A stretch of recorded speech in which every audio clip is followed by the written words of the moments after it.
Akin with the Houseplant Resource Center, and today I want to tell you about your soil meter and how to use it. First of all, thank you for purchasing your 3-in-1 soil meter. We stand behind all of our products, so if you have any issues at all, we will refund or replace it. But it is important to know how to use it because they're pretty sophisticated pieces of equipment, and you want to make sure that you treat it correctly and that you get the longevity out of it and accurate readings. First of all, the reason that you would use a soil meter is, first of all, to determine when to water your plants. So some plants like to stay very moist, some like to really dry out between waterings, like a fiddle leaf fig, for example. And so you want to make sure that you're watering at the right time for your plant. Secondly, you want to check the acidity of your soil to make sure that it's not too acid for your plant, which can cause a lot of problems like leaf yellowing or stunted growth or just an unhappy plant. And then third, you want to use the light functionality to make sure that your plant is getting the appropriate amount of light for that species. This soil meter uses conductivity between the two probes to test the moisture and the pH of your soil, and then there's also a light diode on the very front that you can point towards the light source and get a reading of how much light is getting to your plant. The data actually shows that these are very precise, but you do want to use it in conjunction with your intuition and your knowledge of plants. You don't, just like if you were sick and you get a reading on your thermometer that says you don't have a fever, that doesn't mean you're not sick. You want to use it as one data point along with your intuition and your overall plant care plan. Just get used to using this. Use it maybe once a week and get used to the relative data of how wet your plant is compared to last week. Will give you a clue of how well it's draining or how much water it's using. Over time, the acidity tends to get more acidic, and so you want to make sure that your soil isn't getting too acidic over months or years, and you just want to really stay on top of your light to make sure that your plants are getting enough light. Let's talk about the common mistakes that people make with these soil meters. So the most common mistake is leaving it in the soil between uses. You don't want to do that. That will ruin your soil meter. You want to keep it in a clean, dry place. You want to remove it between uses, wipe it off with a cloth, and store it in a clean and dry place. If you use it and you keep it dirty and you store it dirty, it can actually be ruined if the wet dirt sits on the probe, so just make sure to clean it off.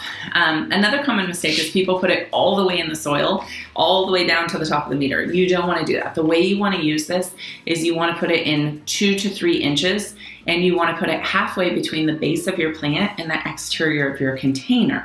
And so you want to insert it just halfway between in a couple different spots and only 2 to 3 inches deep so that you get a consistent reading and an accurate reading. If you put it all the way to the bottom, it will almost always tell you that it's wet down there. But the plant's roots are generally, halfway up or 2 to 3 inches deep. And so you want to measure the soil where the roots actually are, if that makes sense. You also want to insert it into the soil itself, not the root ball. You don't want to injure the roots of your plant, so just be gentle when you insert it and make sure that it's getting a reading from the soil, not from the actual roots. And then wait 10 seconds. After you insert it, wait 10 seconds to take your reading because it takes a little bit of time to calibrate.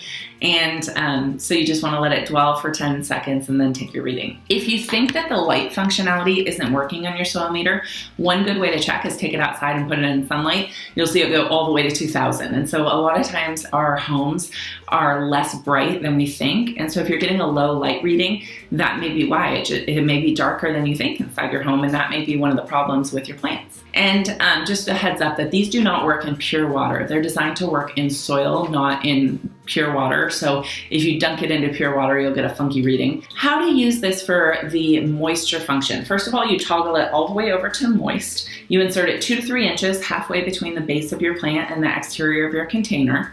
And then you let it dwell for 10 seconds. And then you look at the reading. And so the reading will be between a 1 and a 10. And you can see that there's dry, there's medium, and there's moist in these little color-coded areas.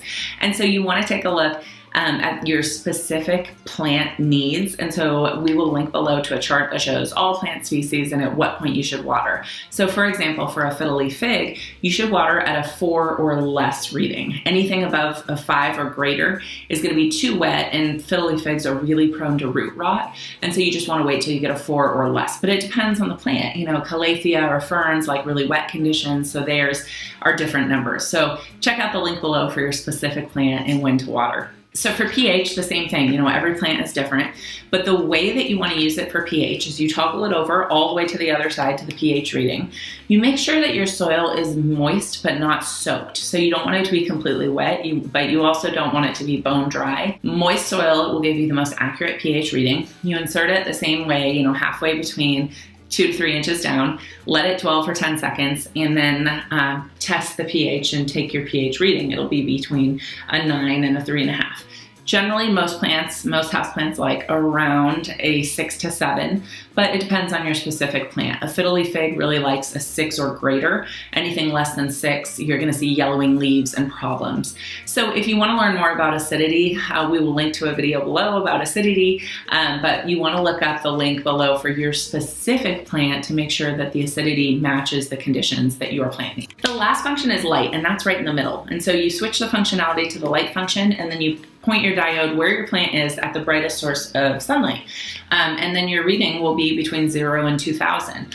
Most houseplants like a lot of light, you know, and so a fiddly fig, the brighter the better.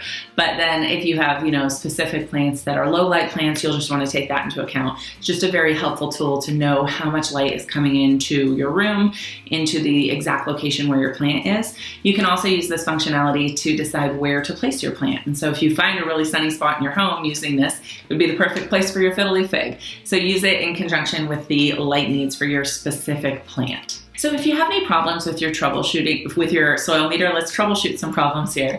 First of all, number one, don't leave it in the soil between uses. If you are doing that, that is probably what's wrong. So take it out, clean it off, see if it'll work okay for you in the future. Review the instructions on the back and follow them. It is important to use these correctly to get an accurate reading. You can test 3 different areas of the soil for your plant to make sure that you're getting a good reading, make sure the readings are consistent. And like I said, for the pH, you want to make sure that the soil is moist but not soaking wet and not bone dry. So if you're getting confusing readings on your pH, make sure that it's moist but not wet or dry soil. If you're still having problems, don't worry. We stand behind all of our products. We will refund or replace your product. Just get in touch with us. Let us know what's going on, and we will refund you if you're having any issues or send you a free replacement. Thank you so much for watching, and I hope this video was helpful.